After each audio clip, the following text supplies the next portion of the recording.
episódio anterior, nós falamos sobre a importância da formação do leitor nos anos iniciais do ensino fundamental, especialmente para que aconteça uma transição mais tranquila para o sexto ano. Se você não assistiu, pode encontrar esse link aqui na descrição da live de hoje, mas assiste depois, porque antes eu te convido a ficar aqui comigo para ouvir esse bate-papo sobre produção de texto nos anos iniciais e a transição para o sexto ano. Nós estamos falando aqui de uma transição que não começa no quinto ano, ela é construída gradativamente ao longo de toda a trajetória leitora dos estudantes. Por isso, nós vamos falar sobre a progressão no trabalho com produção de texto no componente curricular de língua portuguesa entre o terceiro e o quinto ano. De que maneira o material didático apoia o professor no preparo do estudante para que ele chegue ao sexto ano não apenas escrevendo melhor, mas planejando, revisando, argumentando, adequando a sua linguagem aos diferentes gêneros e utilizando a escrita como instrumento de participação social exatamente como propõe a BNCC? Eu sou Carol Ferrari, pedagoga e jornalista, e eu recebo aqui no nosso estúdio Karina Fávaro, professora de língua portuguesa, mestra em literatura e crítica literária e coordenadora da área de formação de professores no grupo Multiverso das Letras.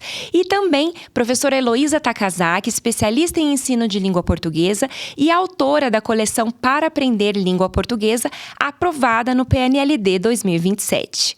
Sejam muito bem-vindas, meninas. Obrigada, Carol. Agradeço o convite. É sempre um prazer a gente falar sobre os nossos materiais, né? Falar sobre educação, falar de sala de aula e da formação, né, dos nossos alunos. Exatamente. Obrigada, Karina, professora Heloísa. Obrigada, muito obrigada por estar aqui. Eu acho que vai ser um trabalho bem bacana. Vocês uma conversa muito boa. Com certeza. Vamos começar, então, falando sobre a importância. Karina, qual que é a importância de ler antes de escrever? Bom, eu como professora de língua portuguesa, gente, eu parto do princípio que a gente tem uma visão muito equivocada de produção de texto em relação a discurso. Por que eu estou dizendo isso? Porque é o seguinte, eu às vezes escutava dos meus alunos assim, eu escrevo, eu adoro escrever. Falo, então você provavelmente é um leitor, né? Não gosto de ler. E o que acontece? Não é um problema, não é que ele não escreva. É qual é o propósito dessa escrita para a comunicação dele com o mundo. Porque, veja, quando você forma um leitor, quando você tem uma criança que entende a potência da palavra escrita como discurso, ela vai aplicar isso na produção, ela vai ter uma progressão temática, ela não se perde naquilo o que ela vai...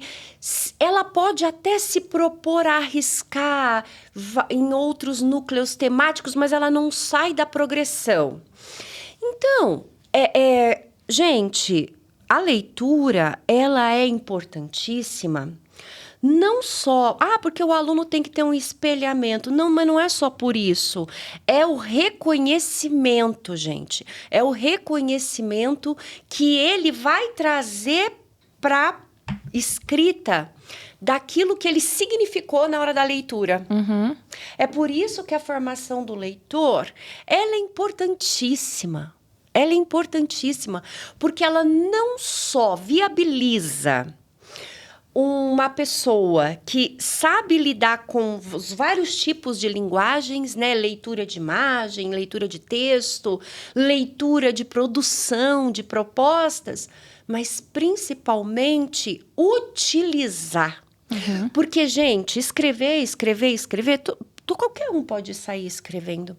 Mas o que é ter um discurso? O que é ter uma palavra, um texto realmente que vá cumprir o seu papel dentro daquele gênero, dentro daquele discurso, dentro daquele ato comunicativo, né? Então, é importantíssimo. Eu, particularmente, eu dei aula muitos anos para o Fundamental 2, então, eu já vinha percebendo que eles faziam leitura por decodificação.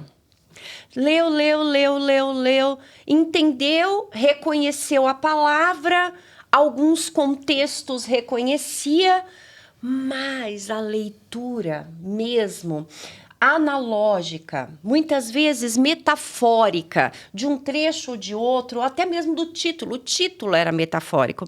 Ele não conseguia desdobrar o olhar para isso. A gente pode, então, falar que, além da leitura, eu digo, depois da leitura, eles precisam saber interpretar, né, professora Heloísa? Perfeito.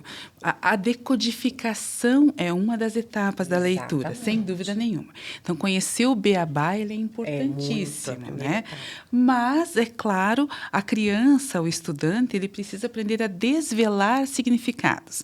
Então, a leitura, ele requer também que eu reconheça os mecanismos que o autor daquele texto utilizou para, não só para comunicar, mas para atingir os objetivos dele, para atingir a finalidade daquele texto que ele escreveu, né?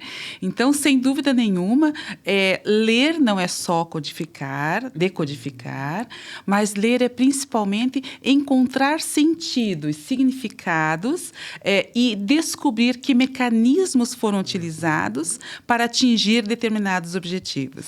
E como esse processo ele pode favorecer a produção da escrita? Sem dúvida, porque quando ele conhece quando ele descobre quais são essas estratégias, quais são esses mecanismos, né, para se atingir determinados objetivos, ele vai repetir isso no seu texto, não é mesmo? Então, uma notícia, por exemplo, uma notícia tem uma estrutura, aquela estrutura clássica da pirâmide invertida, né? Primeiro eu vou colocar aquilo que é mais importante, depois eu vou colocar as coisas que são menos importantes. Então, essa estrutura ele vai repetir no texto que ele vai escrever também, tá? Então, a gente pode dizer que, ao produzir um texto, o estudante ele é o protagonista. Porque ele está ali colocando no papel a palavra dele, a bagagem dele. Exatamente. Como que as propostas de produção textual, Karina, deixam de ser simples atividades de escrita para se tornarem práticas sociais de linguagem? Bom, em primeira mão, né, pelo menos nas minhas aulas, eu dava muito autoria para os alunos. Então, quando ele se sente ali protagonista daquele texto, falar, algo vai ser feito com isso. Esse texto não vai morrer lá nas pastinhas da Karina, né? Não, a gente vai ser ou um produto final de um projeto, ou um produto final. Mas antes da gente iniciar esse trabalho, ele tem que saber que ele será autor desse texto e reconhecido. Isso é muito importante. Entretanto, o que ele tem que entender, depois desse protagonismo todo, que esse texto, ele é um ato social. Ele já faz parte, ele é um discurso que nasce de digamos assim, uma comunicação social. Então, ele faz parte de um contexto. Ou seja, eu não posso ler uma notícia com o meu aluno da mesma maneira como eu leio um conto. Eu não posso ler, porque a mediação... Por isso que eu falo que a leitura é importantíssima. Porque o meu corpo, no momento da mediação, já vai explicar para o aluno o contexto social, muitas vezes, desse texto, de como ele é importante. Às vezes, a gente pode, as nossas aulas, né? A gente tem essa preocupação de estereotipar e de, olha, a notícia nasceu assim, a notícia não sei o quê, o conto nasceu assim, o romance nasceu... É muito melhor a gente mediar esse texto, discutir, e no meio dessa discussão, aparecer no meio dessa discussão a questão social implicada, inscrita nesse texto, do que eu ficar conceituando muito antes e não mostrando na prática. Por isso que a mediação é tudo. Porque quando eu vou mediar o texto, tudo vai aparecendo, tudo vai, né? E a gente vai aprendendo isso com o tempo também, né? Eu aprendi da aula dando aula. E não foi de outro jeito. E estudando, obviamente, mas ele vai entender que quando eu vou ler uma notícia, eu vou lá e falo, olha, de onde que a gente tirou isso aqui, gente? Vocês estão vendo? Ah, tá, é do site tal. Mas o site tal tirou de onde? Vocês estão vendo? Acha pra mim. Ah, tirou de tal lugar. Ah, que bacana, né? Bacana. Escuta, qual que é o título? Ah, o título é esse aqui. É aí que você vai começando a fazer um trabalho. E ele vai percebendo, na primeira, na segunda, na terceira leitura, o quanto esse texto nasce de um social, que é comunicação, que é discurso. E aí, é o que eu sempre digo, contexto de comunicação, a gente tem que fazer com que os nossos alunos não só entendam, mas percebam na vida o que é um contexto de comunicação. Percebam em situações diferenciadas que a gente pode criar na hora de uma aula de, sei lá, de dramatização. Surgiu lá um texto de cordel e tal. Tive uma ideia. Não precisa nem ser um projeto bem elaborado. Tive uma ideia. Eu acho que a gente pode interpretar esse texto. Quem que quer fazer? Fulano, ciclano. Durante aquela leitura, você vai perceber que alguns alunos até já vão fazer um sotaque. Eu falo assim, você percebeu que você puxou um sotaque? Mas é porque é nordestino, né? Falei, onde você viu isso? Aqui. E aí é legal que é uma atividade que o professor está propondo, né? E aí a gente percebe o papel do professor, né? Como ele é importante nesse processo a desenvolver estratégias, atividades. E aí a gente pensando no material, professora Heloísa, como que o material didático pode apoiar esse professor a ensinar os seus estudantes a escrever antes mesmo do momento da escrita? Ah, perfeito. Essa ideia é muito interessante, porque nós estávamos falando sobre contexto, né? Então, eu acho que o texto, ele é um produto cultural, né, de um contexto, sempre. O texto é aquilo que solidifica, né, que finaliza um contexto. Tá? O material didático, ele é essencial, ele é primordial. Por quê?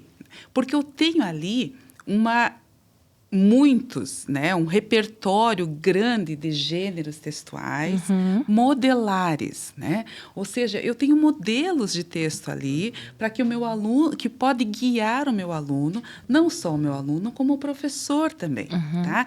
Então, o que eu vou extrair daquele texto que está lá? O que eu vou mostrar para o meu aluno, né? Quais são as intenções que estão por trás daquele texto? Quem escreveu? Qual é a linha editorial daquele jornal cujo texto foi extraído e está naquele material didático? Tá? Então, o material didático hoje, o material escrito, né, ele é fundamental, porque talvez seja um dos principais com que o nosso estudante vai ter acesso. Né? Então, não é só a notícia, mas é o texto teatral, é o conto, é a literatura de cordel, é a receita culinária. Né? São todos textos que são... É a divulgação científica. Né? Então, como é que a ciência é difundida? É através de texto de divulgação científica. Tá? Então, esses textos estão todos ali nos livros didáticos, separados, inclusive, em campos de atuação, né? Exato. E não quero te interromper, não, por favor. Mas eu achei muito interessante a maneira como você coloca as ferramentas, os recursos para o professor, se o professor quiser utilizar, para poder trabalhar essa condução na produção textual. Então, você vai trazendo de maneira muito perceptiva, né, de professora, né? Muito perceptiva, algumas ferramentas que o professor naquele momento fala, olha, é verdade, né? Olha que bacana. Então, gente, é um material muito, muito, assim, metodológico, mas ele foi feito muito também para o professor, né? Mas sem dúvida, porque o livro didático é um instrumento, né? Não deixa de ser um instrumento, mas é um instrumento basilar, né? Então, eu tenho uma base ali e o meu professor, dentro da sala de aula, ele vai conseguir analisar aquela sala de aula e vai dizer, olha, aqui eu posso ampliar essa atividade para fazer uma atividade mais localizada, mais focada, de acordo com o espaço onde eu estou, né? De acordo com o que os meus alunos já sabem, sabe? O que eu gosto sempre de falar, Pro, complementando o que você está dizendo, é que o material não veio para engessar. Sim. Ele vem para realmente trazer esse apoio, essas ideias. Ele está bem dividido estrategicamente para que o professor tenha opções ali de trabalhar em sala de aula. Inspirar. Exato, para inspirar, entender a realidade da sala de aula, ver o que encaixa, o que não encaixa, como ele pode trabalhar. E é muito importante pensar nessa questão da escrita, porque a gente está falando de anos iniciais, né? Certo. Então, ali são terceiro, quarto, quinto. Como a gente conversou na última live, não é um salto dos anos iniciais para os anos finais, porque eles mudam muitas coisas ali nessa mudança de ciclo. E aí tem que pensar como se fosse realmente uma ponte, porque a gente está construindo ao longo do terceiro, do quarto, do quinto, para eles chegarem no sexto ano com uma bagagem que fez essa conexão entre um segmento e outro, né? A gente fala que os anos finais exigem uma maior autonomia de escrita. Os pré-adolescentes ali já têm uma certa bagagem daquilo que eles sabem, da leitura, do que conviveram em sala de aula, da visão de mundo. Como que essa progressão que foi construída ao longo do terceiro, do quarto e do quinto ano, pensando aí dentro do material, prepara os estudantes para essa nova etapa, esse novo ciclo do sexto ano? Então, olha só, a gente fala muito em progressão porque essa é uma preocupação pedagógica recorrente, né? Então, como que o aluno vai progredir? Como é que ele avança? Tá? Mas, além do avanço, a gente tem que pensar também na recomposição, não é? Então, o aluno tem que estar... se eu estou trabalhando com uma notícia, que foi o exemplo que nós temos agora há pouco, né? Então, ele vai trabalhar com uma notícia lá pelo terceiro ano, lá pelo quarto ano. No quinto ano, a gente vai trabalhar com uma reportagem, mas ele vai ter que revisitar a estrutura da notícia. É uma espiral. Né? É uma espiral sempre.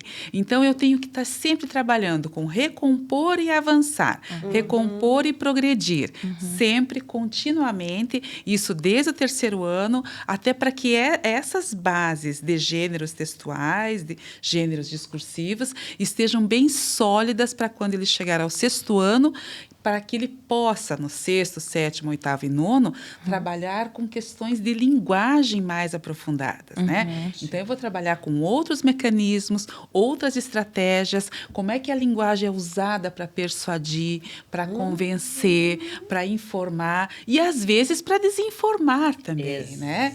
Então, é aí que nós... É para isso que eu preciso dessas bases muito sólidas. Né? É muito bom isso. Sabe, gente, eu falo que a educação é uma coisa maravilhosa, né? A sala de aula é um mundo. E saber quando argumentar, como, né? Quando argumentar, em que tipo de linguagem em que tipo de texto ele tem que argumentar, e reconhecer a argumentação em outros tipos de textos também, ou nesses tipos de textos, e o que ali tem como falha de argumentação, porque aquilo pode ser uma argumentação, né? E eu acho isso maravilhoso, porque a gente estava comentando isso, né? Do quinto para o sexto ano, eles chegam ao sexto ano, aquela...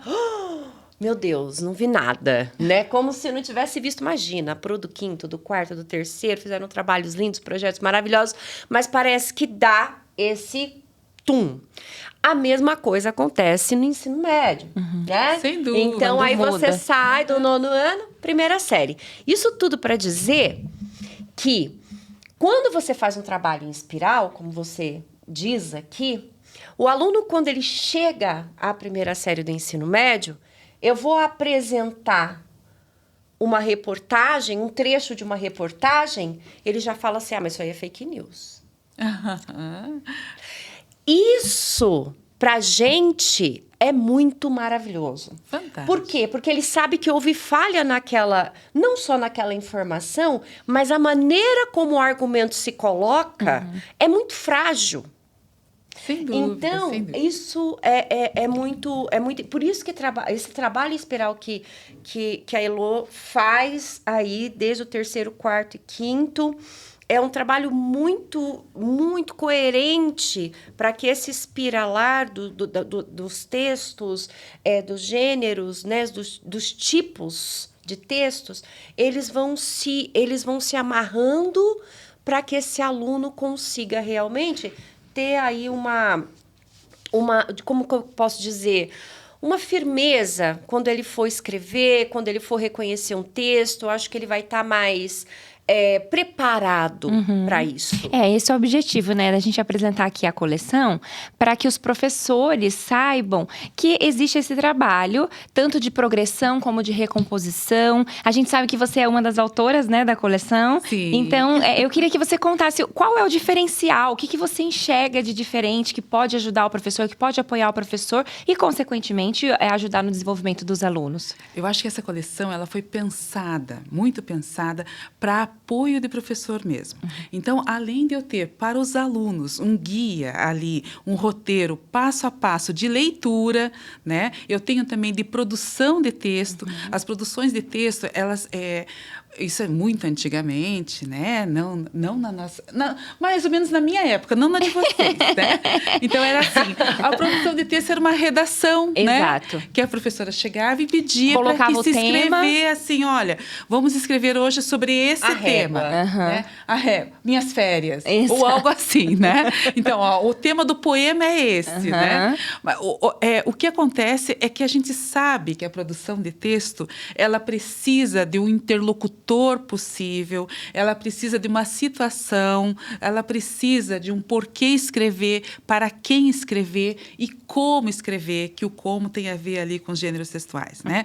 Então, eu acho que essa coleção, ela tem, assim, um guia muito completinho de produção de texto, que eu vou explicar para o meu aluno e para o meu professor como é que eu faço o planejamento da produção de texto, como é que eu escrevo, né? Como é que eu finalizo, como é que eu reescrevo esse texto, como é que eu avalio o próprio texto, né? O texto que eu fiz, tá? Eu achei E maravilhoso. considerando que nenhum texto é igual ao outro, que cada texto tem um projeto diferente, uma estratégia diferente para ser escrito. Você comentou do planejamento e é legal entrar nesse tema porque fala dos processos, das etapas, né? Perfeito. Então, a gente tem ali o planejamento, tem o levantamento de ideias, que às vezes o aluno traz uma bagagem, mas o professor pode proporcionar esse momento em sala de aula. Sem dúvida. E também uma definição do propósito comunicativo. A gente vai escrever para quem? Para quê? Né? Que aí entra também a contribuição social, né? Sem dúvida,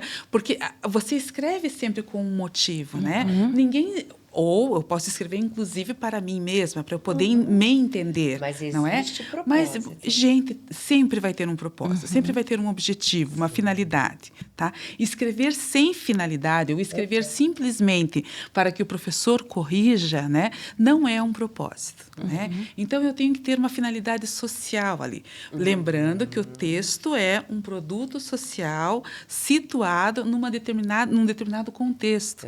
Né? Então, quando a gente pensa em antigamente, que vamos escrever uma produção textual sobre as minhas férias, não existia um processo nas etapas. E também existe só o produto final ali, que o professor simplesmente ia receber e corrigir. E aí, levando em conta todas essas etapas que você citou, o manual orienta o professor a seguir. Orienta o professor, explica como ele pode ampliar aquela atividade, como ele pode adaptar, inclusive, aquela atividade, né? Então, o material para o professor é muito rico, muito completo para isso, sabe? Eu estava comentando isso com ela. Sim, que bom. E realmente, e isso vai fazer com que o professor tenha, de fato, um instrumento de trabalho ali, né? Então, que ele possa... trabalhar junto, desenvolver junto com os alunos. Muito O bom. que eu achei muito legal, desculpa te cortar, eu estava comentando com a Elô, é o seguinte, a Elô, ela faz o professor acompanhar esse processo, não é que faz, mas ela fala assim, vai ser mais fácil. vai ser mais sim, prazeroso sim. pra gente, se a gente for juntos. E aí, desde o planejamento, que é um planejamento que ele é para te dar uma segurança, mas ele não é para te engessar também, porque a gente sabe que no percurso, mas eu pensei numa outra coisa que vai fugir disso daqui. Falei, não, mas ó, presta atenção aqui, você vai fugir da sua progressão temática? Não. Falei, então tá tudo bem. Você pode usar isso aqui. A gente sempre preconiza a autonomia do professor. Sem dúvida. A gente está aqui para colaborar, todas as hipóteses são levantadas na coleção, mas o professor tem autonomia, né? Tem autonomia, claro. E é muito importante que ele tenha, porque cada sala de aula é uma sala de aula diferente. Exato. Aliás, eu até queria fazer um parênteses aqui, né? O tema Minhas Férias não é ruim. Eu posso dar, inclusive, para o meu aluno, posso dizer, olha, eu estou curiosa para saber como é que foram suas férias. Me conte.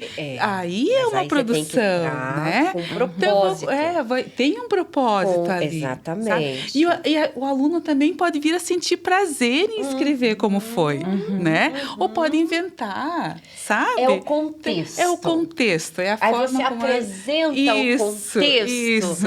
Aí tudo fica, né, diferente. E aí, depois, eu vou percebendo que eu fui olhando o material, estudando o material, e eu fui me vendo na sala de aula com o material, né, e com as crianças.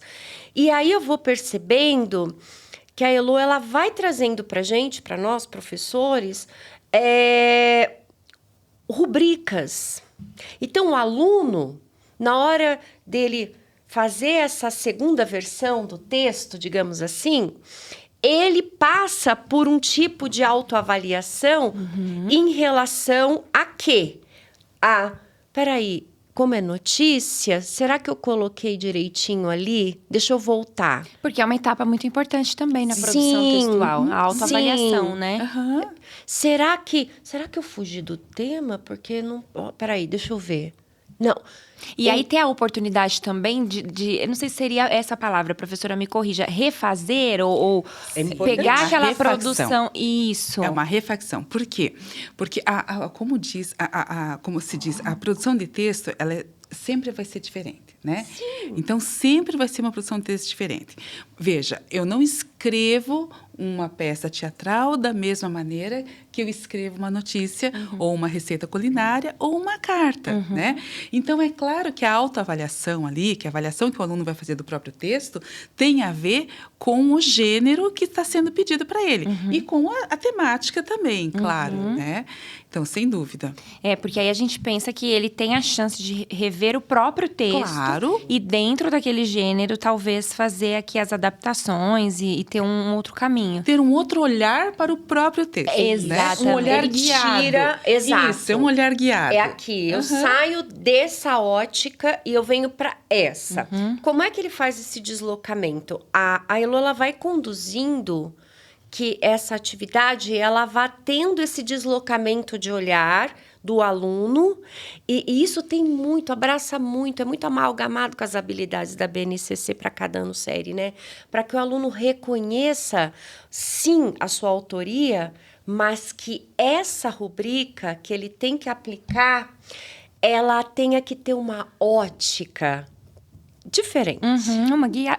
Não guia, diferente, mas... Mas, na verdade, é mais ou menos como nós fazemos quando nós vamos produzir texto, não é mesmo? Né?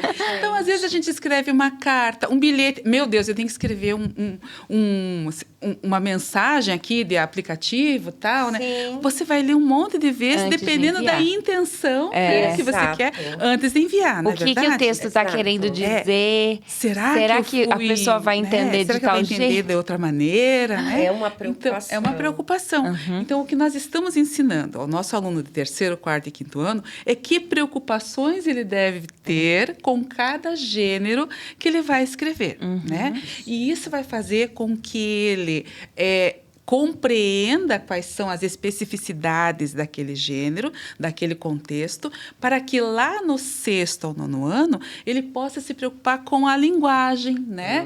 Possa se preocupar com outras coisas, Olha que com o interessante. funcionamento da linguagem. Primeiro você consolida As bases, né, dos gêneros textuais, a estrutura desses textos, para depois você trabalhar com as minúcias, com as entrelinhas. Que legal essa proposta. E o que é mais interessante, assim, o que eu achei muito interessante, né, como você vai amarrando, mas é como a argumentação, o trabalho com a argumentação, ela é presente, né? Ela é presente em todas os anos, assim, os anos séries. Então, eu fiquei muito, assim... Virou fã da coleção. Eu virei fã da coleção. Porque o que acontece? A ideia de fato e opinião é algo que é muito importante para a criança. Muito. A criança... Você encontrou lá no livro do quarto? Olha, leu mesmo. Ela estudou para nossa gravação. Eu sou uma boa nossa aluna, live. Aí, Legal. Então, essa questão do fato, opinião, eu acho que, nossa, isso é muito importante. E o como se trabalhar isso. Não é só, né, que nem pra gente, a gente fica muito preocupado se o aluno sabe, se ele não sabe. Gente, é uma condução. Aí a Elo vai fazendo isso de maneira textual, né? Eu acho isso incrível. Por quê? Porque eu não preciso colocar o que é isso, o que é aquilo, o que é aquilo. Não. É pelo texto. Pela prática. Você lê e o aluno percebe. Você não precisa. Que né? legal. Realmente, diferenciar fato de opinião, as crianças precisam saber desde pequenininhas, né? Gente, não, peraí, como assim? A Terra é plana? Isso é fato ou é opinião? De onde veio isso? Ótimo. Isso Não é? muito... Então, é importante, é importante. Conversar com os alunos sobre os textos lidos. Sem dúvida. Para que eles possam iniciar o processo de produção de texto na oralidade, na construção do discurso. Exatamente. Tem aluno que não tem, assim, muita, né, habilidade para se comunicar, mas ele está acompanhando o que está acontecendo ali e ele, de alguma maneira, vai aplicar. Por isso que a gente tem que conversar sobre os textos com os nossos alunos, a gente tem que conversar sobre as produções, o que aquela produção quer, né? E o que eu tenho que tomar cuidado depois para me autoavaliar. E mesmo assim, depois que acabou a primeira versão, fala, gente, o que a Elo propôs aqui pra gente dar uma olhadinha em quê? Lembra? Não é um conto? O que a gente tem que... Será que a gente fez isso? Peraí, deixa eu olhar. Eles vão voltar para o texto. Deixa eu voltar aqui. Texto. Por quê? Isso é importante, ele fazer essa volta. Então... Tudo isso para dizer que eu fiquei apaixonada, né? E que a questão do fato, opinião, eu trabalho com a argumentação desde cedo, é um trabalho sólido. Não é que vem... Não, é pelo texto, é pela inscrição do social, do discurso inscrito em cada contexto comunicativo. E a criança percebendo isso. A criança percebe... Isso eu achei maravilhoso. A nossa conversa é muito reflexiva, muito inspiradora, né? A gente, como objetivo principal aqui, é mostrar como é que o professor pode trabalhar, né, em sala de aula, trazer todos os recursos, estratégias, apresentar um material que vem para contribuir. Para finalizar, então, Pro, o que você falaria aí sobre a nossa coleção? Então... Eu gostaria de dizer que essa é uma coleção que foi feita com muito carinho. Ela foi pensada na criança lá de 3º, 4º e 5º anos, que já vive numa profusão de textos, que ela precisa fazer determinadas escolhas, né? Mas que ela precisa também dominar a linguagem, né? Então, e o mundo hoje precisa disso, né? De cidadãos que realmente dominem a linguagem, tá? Então, acho que era isso. Eu fico muito grata por estar aqui falando sobre educação com vocês. Obrigada, professora Elo. Karina, que está sempre presente com a gente também, pela contribuição. Eu sempre aprendo. Maravilhoso, eu também. Sempre aprendo. É um prazer contribuir, conversar com a autora do livro, que, nossa, me encantou a maneira como ela conduziu, a maneira como ela trabalhou com bastante percepção, muito perceptiva com o professor e com o aluno. Fico muito feliz de participar deste momento. Que bom, muito obrigada. Karina, obrigada pela oportunidade. Imagina, Obrigada. a gente que agradece vocês duas pela conversa aqui com a gente. Eu espero que você, professor, tenha conhecido, se aprofundado, se inspirado para usar a nossa coleção em sala de aula. Vale lembrar que esse trabalho progressivo que a gente fala aqui de terceiro ao quinto ano, ela é uma transição, para que aconteça uma transição mais tranquila, né? De produtores de textos para o sexto ano. E ela está fortemente destacada na coleção para aprender língua portuguesa, aprovada no PNLD 2027. A gente tem aqui as capas dos livros. Gostaria de te convidar a curtir o nosso canal aqui no YouTube para receber sempre notificações de conteúdos muito importantes e também seguir o canal da Editora Órbita no Instagram para mais conteúdos como esse. Nesse site você tem acesso aos livros digitais e outros conteúdos. pnld.editoraorbita.com.br/efai-27 você consegue consultar mais materiais. A gente se encontra, então, numa próxima live. Tchau, tchau. Tchau, tchau. Tchau, muito obrigada. Obrigada.